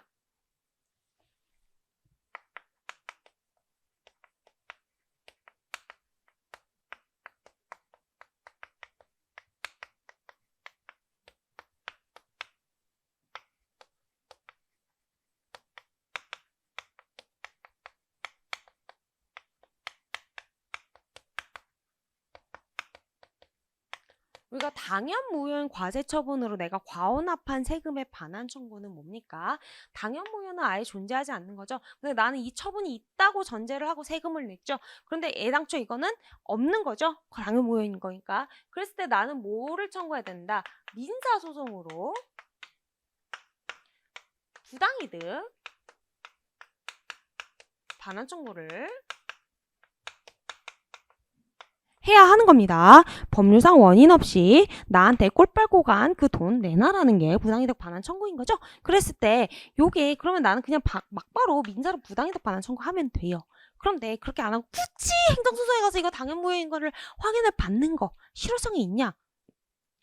원래는 보충성이 이제 요구되지 않기 때문에 할 수 있다라고 본 겁니다. 4번, 5번 같이 볼게요. 행정처분의 무효 확인을 구하는 청구엔 특별한 사정이 없는 한 뭡니까? 무효는 진짜 뭔가 중대하게 위법했다는 거죠. 그런데 어쨌든 위법한 사유 중에 하나로 취소도 있겠죠. 그렇기 때문에 되는 소를 포함한다라는 개념. 그렇기 때문에 처분의 취소를 구하는 취지까지 포함되어 있다고 볼 수 있으나 위와 같은 취소 청구를 인용하려면 뭡니까? 취소를 구하는 항고소송으로 제소 요건을 구비한 경우에 하는다. 그래서 만약에 이게 뭔가 잘못됐다고 생각, 나 이거 너무 잘못됐다고 생각해서 무효 확인 소송을 제기를 했는데 알고 보니까 취소 사유가 있는 거예요. 그러면은 되는 소를 포함하기 때문에 취소를 해줄 수는 있어요. 하지만 그 무효동 확인 소송의 제소기간이 취소소송에서 정한 제소기간 내에 제기가 되었어야 이것도 가능한 부분이다 라고 보시면 되겠습니다.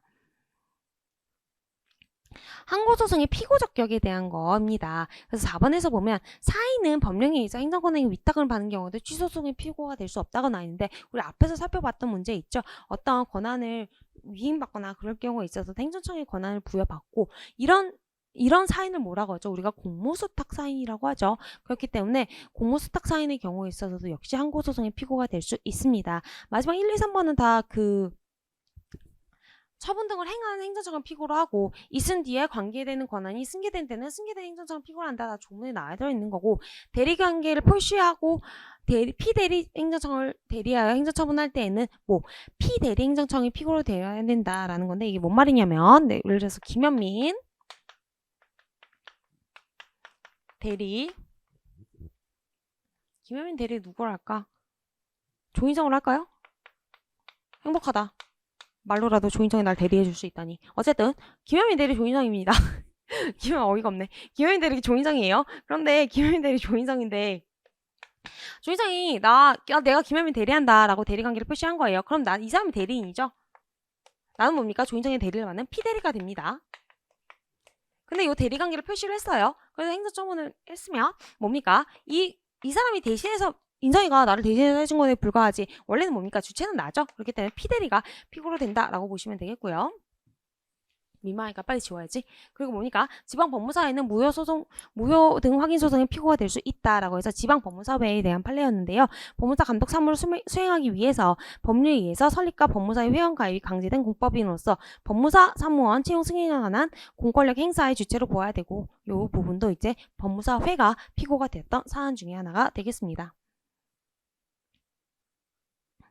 행정소송법상 처분 등에 관한 집행정지가 인정되는 건데요. 집행정지는 뭡니까? 어떤 처분이 있기 때문에 이걸 스탑을 해야 되는 거죠. 그렇기 때문에 애당초 처분 자체가 없는 부작위 위법 확인 소송에 이게 될 리가 만무하고 공무상 법률관계에 관한 소송인 당사자 소송에서도 그 성질상 집행정지가 인정이 될 수 없는 겁니다. 조문에서도 규정하고 있지 않습니다. 그래서 이런 문제 틀리시면 안 된다. 당사자 소송에 관한 설명으로 옳은 것 보겠습니다. 당사자 소송의 피고는 행정청이 아니죠. 국가공무단체 그 밖의 권리 주체를 피고로 합니다. 그래서 제가 누차 당사자 소송 피고 요거 국가공무단체입니다 라고 계속 말씀을 드렸던 부분이 있었고, 그리고 공무원의 지위를 확인하는 소송은 당사자 소송의 절차에 의한다. 판례가 나와있죠. 현행 실정법이 지방 전문직 공무원 채용계약 해지 의사표시를 일반 공무원에 대한 징계처분과 달리 항고소송의 대상이 되는 처분 등의 성격을 가진 것을 인정하지 아니하고, 우리가 이런 부분들이 있기 때문에 이런 채용관계의 한쪽 당사자로서 대등한 지위에 사용하는 의사표시를 취급하는 것으로 이해되기 때문에 지방 전문직 공무원 채용계약 해지 의사표시 요거에 대해서는 우리가 보다 당사자 소송으로 그 계약관계에 대등한 당사자 간의 계약관계를 보는 거다라고 말씀을 드렸던 부분이 있었습니다.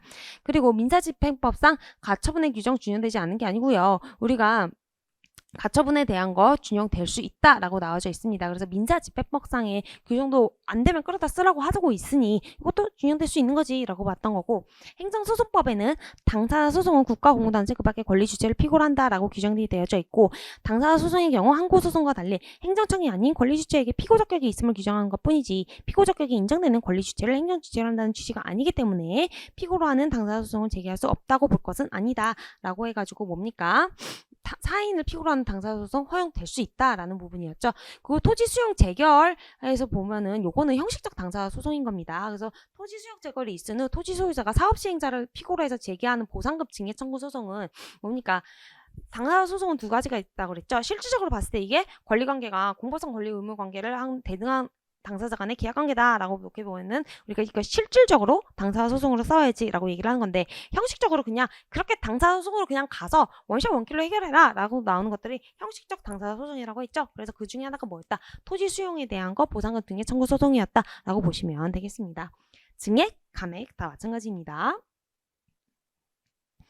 행정소송에 관한 설명으로 옳은 건 나와져 있죠. 그래서 1번은 그냥 판례 그대로 나온 거예요. 처분의 취소 소송에서 청구가 기각되면 확정 판결의 기판력은 그 처분의 무효를 확인을 구하는 소송에도 미친다. 뭡니까? 조세 소송에서 우리가 조세가 뭔가 잘못됐다라고 했을 때 취소 소송 제기했다가 기각 먹으면은 그 과세 처분이 적법하다는 거에 이미 기판력이 발생을 하는데, 걷다 갖다 놓고 이제 다시 무효 확인 소송을 제기하는 거 안 된다라고 나왔던 판례 중에 하나가 되겠습니다.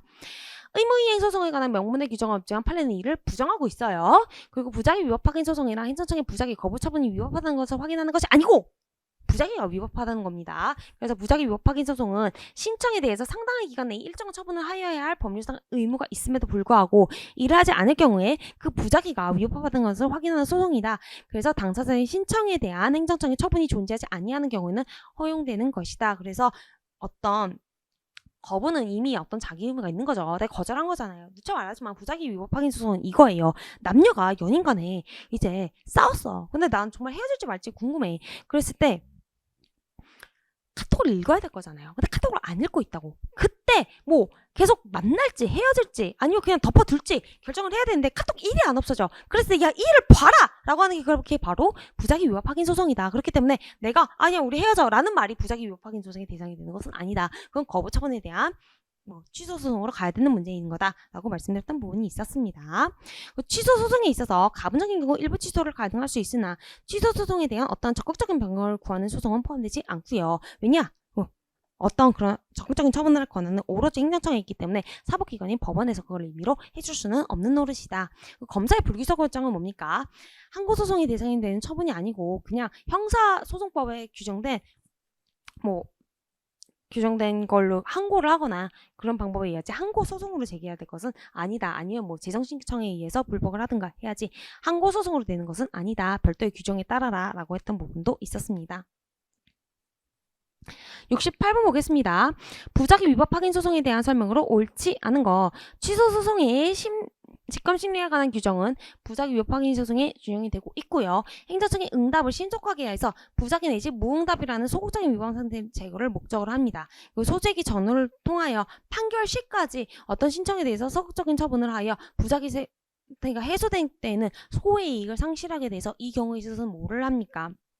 소이익이 상실되기 때문에 어쨌든 그냥 더 이상 소를 진행을 시킬 수 없는 게 됩니다. 부작이라는 상태가 해소된 거예요. 우리 헤어져. 그거는 어떤 자기 의무를 이행한 거예요. 5번 먼저 볼게요. 부작위 행정청이 당사자 신청에 의해서 상당한 기간에 일정한 처분을 하여야 할 법률상 의무가 있음에도 불구하고 이를 하지 않는 거, 아무 짓도 않는 거를 의미하는 겁니다. 4번에서 보면은요. 부작위 위법 확인서는 어떤 부작위가 계속되는 한 제소기간의 제한을 받지는 않는데요. 그 부작위 위법 확인 소송은 사실 그 부작위가 잘못됐다는 거 확인받는 소송에 불과하죠. 그렇기 때문에 어떤 자기 의무를 촉구할 수는 없어요. 자기 의무를 촉구하고 싶으면 어떻게 해야 됩니까? 의무 이행 심판으로 가야 되죠. 그렇기 때문에 나 행정 좀 할 줄 알아 그래가지고 의무 이행 심판을 제기했는데 그 행정심판 재결서를 결정받게 되면은 어떻게 됩니까? 재결서를 송달받는 날로부터 기산점이 다시 제기가 되기 때문에 부작위가 계속되는 한 우리가 계속 소를 제기할 수 있다. 그 규정이 적용될 수는 없다라는 거죠. 그렇기 때문에 행정심판은 전심 절차를 거칠 경우에 있어서는 우리가 그 제소기간 내에 부작위 위법 확인 소송을 제기해야 된다. 재결서 송달받는 날부터 90일 내에 제기하여야 된다라는 규정 받는 거, 그 부분이 문제로 출제가 된 거였습니다. 처분사유 추가 변경에 대한 겁니다. 처분사유 추가 변경 나오면 뭐 기본적 사실관계 동일성에 대한 걸 묻는 거죠. 그렇기 때문에 행정처분의 취소를 구한 항고소송이 있어서 실질적 법치주의와 행정처분의 상대방인 국민에 대한 신뢰보호라는 견지에서 처분청은 당초 처분의 근거로 삼은 사유야 기본적 사실관계의 동일성이 인정되는 한도 내에서만 다른 사유를 추가 변경할 수 있다. 그 기본적 사실관계의 동일성이 인정되지 않은 별개의 사유를 들어 처분 사유를 주장할 수는 없다. 그 기본적 사실관계의 동일성 어떻게 놓고 볼 건데,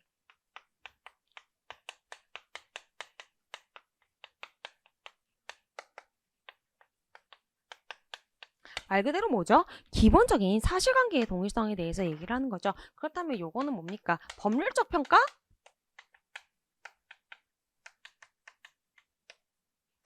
아니죠. 법률적 평가 내가 할 줄 알았으면 내가 판사하지 내가 여기 있겠습니까? 그래서 법률적 평가하기 이전에 뭡니까? 구체적인 사실의 차관,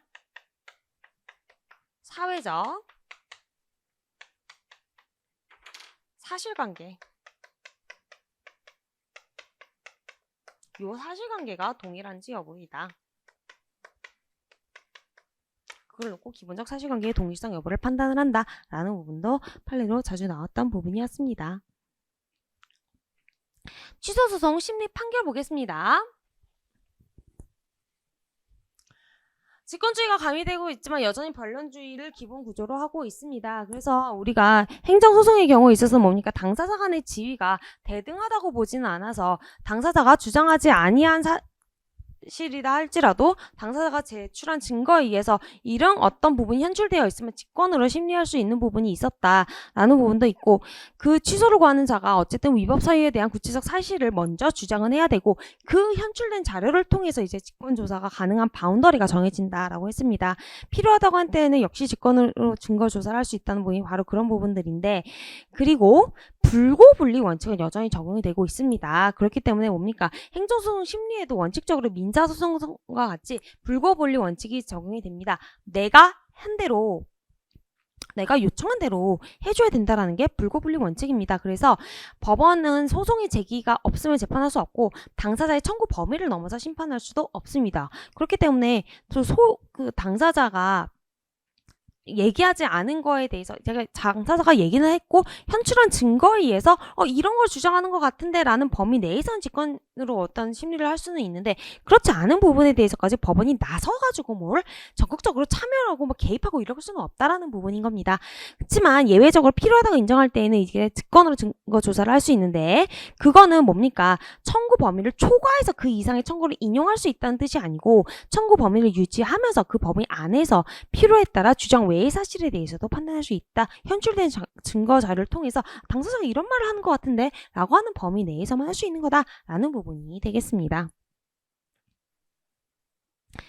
확정 판결의 기속력에 대한 겁니다. 그래서 이거 조문 문제이기도 했는데요. 1번부터 보시면 제30조 조문부터 먼저 볼게요. 처분 등을 취소하는 확정 판결은 그 사건에 관해서 당사자의 행정청과 그 밖의 행정청을 모두를 기속하고 있고요. 판결에 의해 취소되는 처분이 당사자의 신청을 거부하는 것을 내용할 때는 재처분 의무가 발생을 하죠. 그렇기 때문에 다시 이전 신청에 대한 처분을 하여야 하는 겁니다. 그리고 절차 위반으로 취소된 경우에도 준용을 하고 있기 때문에 절차 지켜서 똑같은 처분을 하더라도 어쨌든 처분을 또 해야 되는 재처분 의무가 발생한다라는 점. 아울러 뭡니까? 취소 소송에서 처분 등을 취소하는 확정 판결의 기속력은 주로 판결의 실효성 확보를 위해서 인정되는 효력으로 판결의 주문뿐만 아니고 뭡니까? 얘가 왜 취소가 되었는지 그 이유에 대한 것도 인정이 되는 거다. 그래서 원래 판결에 대한 기판력이라는 게 발생한다. 주문에 의해서 어떤 힘이 발생하는 거기 때문에 원래 기판력이라는 기본 개념이 있는데 유독 행정처분에 있어서는 어떤 그게 취소되어야 될 이유들이 있기 때문에 그 이유들에 대한 어떤 구속하는 힘을 만들기 위해서 만든 게 기속력이다라고 말씀드렸습니다. 그렇기 때문에 이유 중의 판단에 대해서도 인정이 되는 거다. 확정 판결의 당사자인 처분행정청은 종전처분 후에 발생한 새로운 사유를 내서 다시 처분을 할 수 있습니다. 새로운 처분 사유가 종전 처분 사유야 기사동이 인정되지 않는 사유라면 역시 재처분 의무 이행한 게다. 기속력에 저촉되지 않는다라는 부분도 나왔었고요. 어떤 행정처분이 위법한 하자가 있다는 이유로 취소를 소구한 행정소송에서 그 행정처분을 취소하는 판결이 선고돼서 확정된 경우에 처분행정청이 그 행정소송의 사실심 변론 이전의 사유를 내세요. 다시 그 행정처분하는 것은 기판력에 저촉된다. 그런 경우 중대 명백해서 당연 무효이다 라고까지 얘기를 했고요. 그래서 요거는 기속력에 대한 규정은 다만 무효동 항의소송에서는 준용되지 않는다는 점 부분까지 살펴보시면 되겠습니다. 72번 볼게요. 행정소송법상 판결 및 재심 청구에 관한 설명으로 옳은 겁니다. 그래서 부적법한서로서 그 흠을 보정할 수 없는 경우라면 판결로 청구를 각하해야 되죠. 기각하는 게 아닙니다. 확정된 종급 판결은 그 기판력으로 당사자가 사실심 변론 종결 시를 기준으로 그때까지 제출하지 않은 공격 방법은 뭡니까? 이걸 실기한 공격 방어 방법이라고 해요. 그래서 그 뒤에 다시 동일한 소송을 제기해서 이를 주장할 수 없다라고 나와져 있고요. 3번, 5번 보시게 되면요. 3번에 그러니까 3번, 5번의 이 조문 문제인데요. 어쨌든 재심 청구는 처분 등을 취소하는 판결에 의해서 권리 이익을 침해받은 제3자가 나한테 책임 없는 사유로 인해서 내가 소송에 참여하지 못할 때 구제하는 거죠. 그렇기 때문에 자기한테 책임 있는 사유로 소송에 참여하지 못한 사람 구제해 주는 거 아닙니다.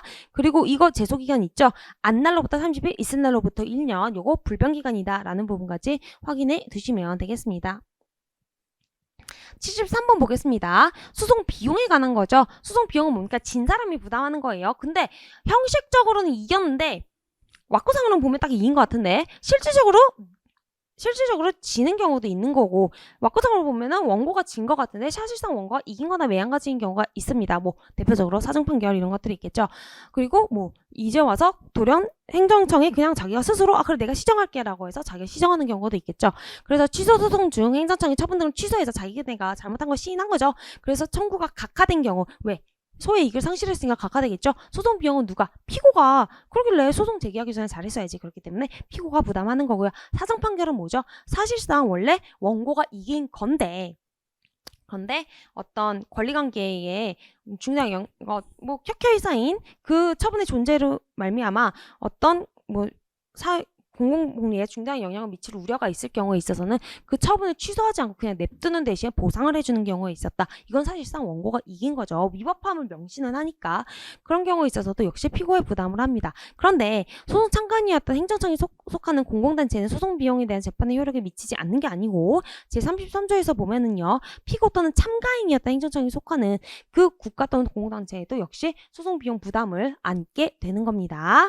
그리고 확정된 때 피고였던 행정청이 소속하는 국가에 효력을 미친다. 이건 당연한 거고 소송 비용에 관한 행정소송법상의 규정은 당사자 소송에도 역시 규정이 되고 있습니다.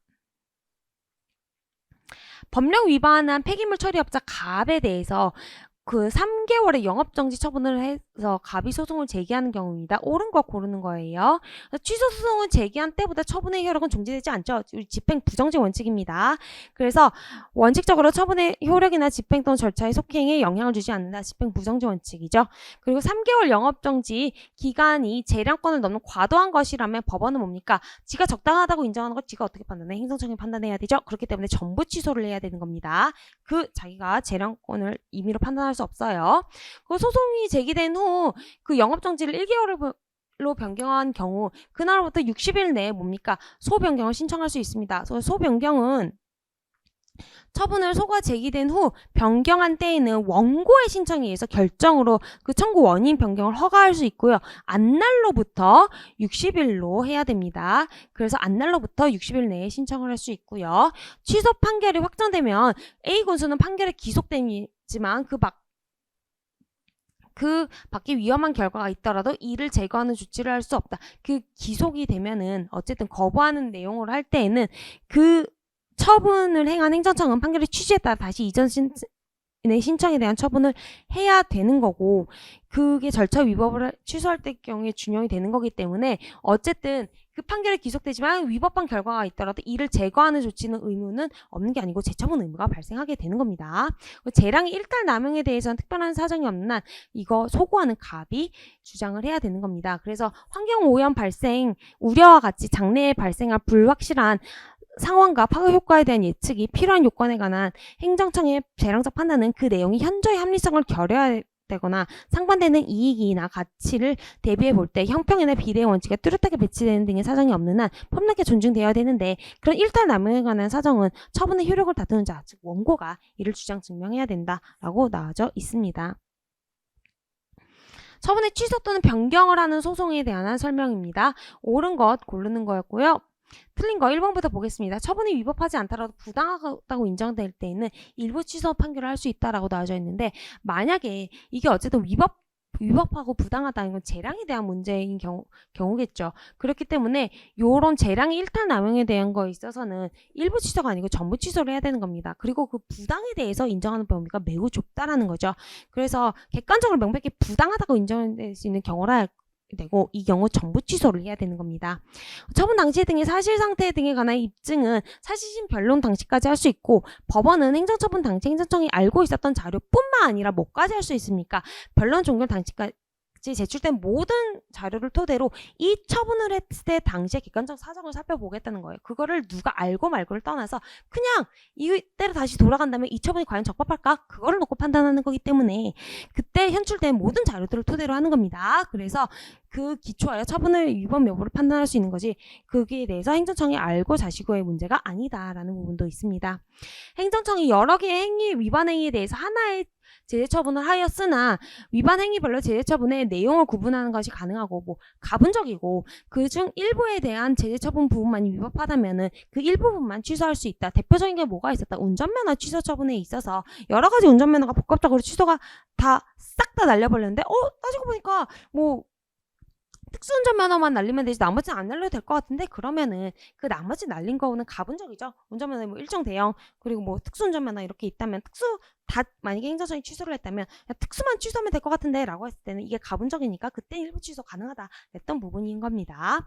그리고 요거는 요것도 역시 일부 취소에 대한 사례가 되겠는데, 갑이 다리 상병 및 정신장애 증상 때문에 국가유공자 를 했는데 너는 그거 다 아닌 것 같아 라고 해가지고 정신장애 발병과 군복무 사이에 인과관계가 인정되지만 다리 상병은 인과관계가 인정될 수 없다고 하면서도 그냥 각 상에 대한 아무런 구분 없이 전부를 취소한 거에 대해서 이거는 인정될 것 같은데 라고 해가지고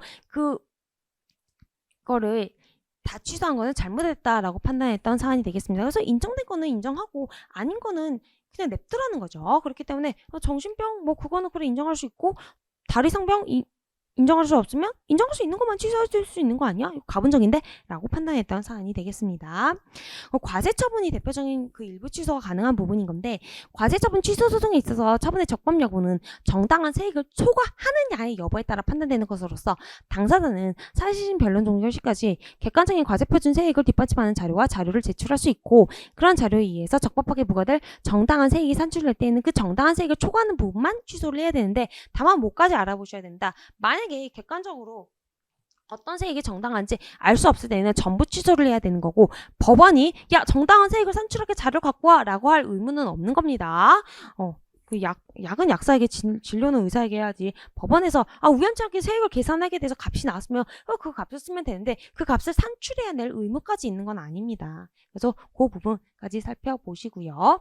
76번 사정판결은 뭐죠? 위법한데 그냥 냅두는 거죠. 그래서 디귿과 리을 같은 경우에는 우리가 사정판결로 인정되지 않는 겁니다. 그래서 그 사정 판결된 걸 틀린 설명인데 공공복리의 적합 여부에 대한 판단은 처분시를 기준으로 하는 게 아니고 현재 시점에서 이게 처분이 취소될 때 근간을 흔들 것 같냐라는 부분에 대한 내용인 거죠. 그렇기 때문에 행정처분이 위법한 경우는 이를 취소하는 것이 원칙인데 그 위법한 처분을 취소 변경함이 도리어 현저히 공공복리에 적합하지 않은 경우에 예외적으로 그거를 취소하지 않고 그냥 냅두는 게 사정 판결이다. 그런데 그 현저히 공공복리에 적합하지 않는지 여부는 그때 당시 지금 판결할 때 당시를 기준으로 판단을 하는 것이고 취소 변경되어야 될 필요와 변경으로 인해서 발생할 수 있는 공공복리에 반하는 사태 등을 비교 교량해서 그 적용 여부를 판단해야 되는 거다. 그래서 현 시점을 기준으로 판단하는 거다. 당사자가 주장하지 아니한 사실에 대해서 법원이 직권으로도 할 수 있습니다. 그래서 사정 판결은 원고의 청구가 이유 있다고 인정하는 경우에도 처분 등을 취소하는 것이 현저히 공공복리에 적합하지 않다고 인정할 때에는 법원은 원고의 청구를 그냥 기각할 수 있는 겁니다. 다만 원고에게 원고야 너 손해배상 청구도 할 수 있고 이럴 수도 있어 라고 얘기를 해줘야 되는 부분인 거죠. 그리고 처분의 취소 원고의 청구를 기각하지만 왜 이거는 공공복리에 취소되어야 마땅한데 그럼에도 불구하고 내가 공공복리 등에 대한 이유 때문에 냅두는 거야 라고 명시를 해줘야 되겠죠. 그리고 이거는 법원에서 직권으로도 할 수 있는 부분인 겁니다. 행정소송법상 제3자에 대해서도 효력이 있는 거는 리을이 되겠습니다. 그래서 지방세 부가처분이랑 그 부가가치세 환급세액은 나랑 과세관청의 얘기인 거죠. 그렇기 때문에 그건 모두 납세 의무자와 과세관청 사이에서만 효력이 있는 거지 제3자에 효력을 미치는 부분은 아닌 겁니다. 그래서 니은 디귿 걸러내면 됐었다. 그리고 항고소송의 당사자 및 소송 참가에 대한 설명으로 옳지 않은 거. 피고 경정 허가가 있을 때는 종전에 대한 소송은 각하된 게 아니고요. 취하된 걸로 보는 거였습니다. 그래서 이거 제14조에 나와져 있죠. 원고가 피고를 잘못 지정한 때에는 법원은 원고의 신청에 의해서 결정으로 피고를 바꾸는 거 경정하는 겁니다. 그리고 그걸 각하한 때에는 원고가 왜요? 라고 해서 즉시 항고도 할 수 있습니다. 그 제3자의 소송 참가에 있어서도 뭔가 제3자 아까 우리가 버스 노선 사업할 때 A, B 놓고 싸웠던 것도 제3자가 끼려면 낄 수 있는 거죠. 그러면 끼려면 낄 수 있는데 이 경우에 만약에 제3자가 그 끼려는 그 신청을 각하한 결정에 대해서는 역시 즉시 항고해서 왜 이거 그냥 한 큐에서 하면 되잖아 라고 주장할 수 있다라는 부분도 문제로 출제가 되었다 라고 보시면 되겠고요. 79번 보겠습니다. 행정소송에서 증명 또는 소명 책임에 관한 설명으로 옳지 않은 거 소명이나 입증이나 똑같은 말입니다. 그래서 어쨌든 주장 입증 책임, 주장 소명 책임, 증명 책임 또는 소명 책임 어쨌든 다 똑같은 말입니다. 굳이 구분하실 필요는 없으실 것 같아요. 여러분들 수험에 있어서는 어쨌든 옳지 않은 거 이 주장 입증 책임, 소명 책임 아니면 뭐 증명 책임에 대해서는 기본적인 뼈대는 뭐다? 아쉬운 자가 의무를 판다라는 관점에서 보셔야 되는 겁니다. 그렇기 때문에 무효동 확인소송에서 처분이 무효인 사유 내가 이게 무효임을 확인받고 싶은 사람이 누구예요? 원고죠. 그래서 원고가 주장 입증 책임을 해야 되고요. 2번 건너뛰고 3번 볼게요. 어느 사업연도의 소득에 대한 과세처분이 적법성을 다투는 경우 이게 잘못했다라고 내가 주장을 하는 거죠. 그랬을 때 이게 적법해 라는 그 과세 자료는 누가 있겠습니까? 과세관청이 있죠. 그렇기 때문에 과세관청은 과세 소득이 있다는 사실, 그 소득이 그 사업연도에 귀속된 사실을 증명을 해줘야 되는 부분이 있는 겁니다. 집행정지의 소극적인 요건 뭐죠? 공공복리에 중대한 영향을 미칠 우려가 있다라는 점. 그래서 집행정지 해줄 수 없다라는 거 누가 원하죠? 행정청이 원하죠. 그렇기 때문에 행정청에게 있는 거고요. 과세처분 취소소송에서 과세 대상이 된 토지가 비과세다. 그럼 너 뭐 세금 안 내고 싶은 게 누구죠? 원고죠. 그렇기 때문에 원고가 야 이거 비과세야 라고 원고가 주장 입증 책임을 해야 되는 겁니다. 한편 거부처분 취소소송에서 그 처분 사유에 대한 증명 책임은 어디에 있다? 피고에게 있습니다. 그래서 민사소송법 규정에 준용되는 행정소송에서 증명 책임은 원칙적으로 원고에게 있는 것은 맞아요. 그렇지만 그 특성에 따라서 처분의 적법성을 주장하는 피고에게 있는 겁니다. 원고는 이름 취소해라 라는 건 뭐죠? 아니면 무효다 라는 거 그 처분이 위법하다 라고 하는 거죠. 하지만 그 소송을 받은 피고의 입장에서는 아니야 이거 적법해 라고 하는 거죠. 그래서 사실 2번과 3번은 결을 같이 하는 지문 중에 하나입니다. 야 이거 적법해 임마 라고 하는 거 누가 입증해야 된다? 행정청이 입증을 해야 된다 라는 부분이 되겠습니다. 마지막 문제 살펴보겠습니다. 간접강제죠. 간접강제는 뭡니까? 뭔가를 해야 되는데 안 하고 있으니까 심리적인 압박을 주는 게 간접강제라고 했습니다. 그래서 간접강제는 기본적으로 거부처분에 대한 취소 판결 있어서 준용이 되는 거죠. 제34조 먼저 보면은요. 행정소송법 제34조에서는 행정청이 제30조 2항 뭐죠? 취소 판결의 기속력이라고 해가지고 판결에 의해서 취소되는 처분이 당사자의 신청을 거부하는 것을 내용을 한 경우에는 그 처분을 행한 행정청은 판결의 취지에 따라 다시 이전 신청에 대한 처분을 하여야 한다. 근데 안 하고 있으니 심리적 압박을 가해서 어떤 처분을 하게끔 만드는 게 간접강제라고 했습니다. 이 경우에 있어서 하는 겁니다. 그렇기 때문에 그 규정에 의한 처분을 하지 않을 때에는 우리가 당사자의 신청이나 신청에 의해서 결정으로 그 행정청이 그 기간 내에 이행하지 않을 때에는 그 지연 기간에 따라 일단 배상을 하거나 즉시 손해배상을 명할 것을 하는 것이 바로 간접강제고 이게 심리적 압박의 문제였다라고 했습니다. 그렇기 때문에 우리가 건축권과 신청에 대한 행정청의 부작위가 위법하다는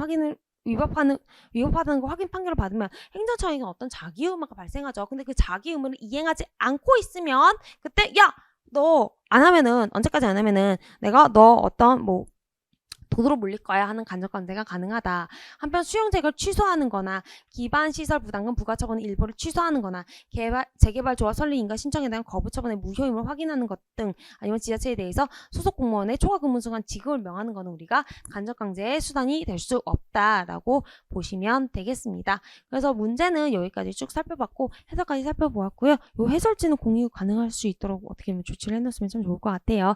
아무튼 시험 치시느라 고생 많으셨고 앞으로 시험 준비하신 여러분들께서는 문제 보시면 알겠지만 사실 조문에서 준용하고 있는 거 어떤 거 준용하고 있는데 라는 부분 굉장히 많이 물어본 거 아실 수 있을 겁니다. 그래서 이런 부분들 꼼꼼하게 조문 체크를만 해두시면 안 틀리는 문제였다라는 부분도 있고 날짜 조금 중요하게 보시면 되겠고요. 나머지 부분들은 사실 이게 대상 적격이 되냐 하는 어떤 소송 요건에 관한 부분들 굉장히 많이 물어보고 있습니다. 이런 부분은 다 뭘로 정립이 된다? 판례로 정립이 됩니다. 그래서 그런 부분들 판례로 꼭 확인해 두시면 다음 시험 준비하시는 데 있어서 크게 지장 없이 행정소송법 커버되지 않을까라는 기대를 갖고 있습니다. 아무튼 고생 많으셨고요. 시험 치신 분들은 다시 시험 안 치시길 바라고 시험 준비하시는 분들은 앞으로 조문 꼼꼼하게 읽으시길 부탁드리겠습니다. 이상 해설 강의 마치도록 하겠습니다. 고맙습니다.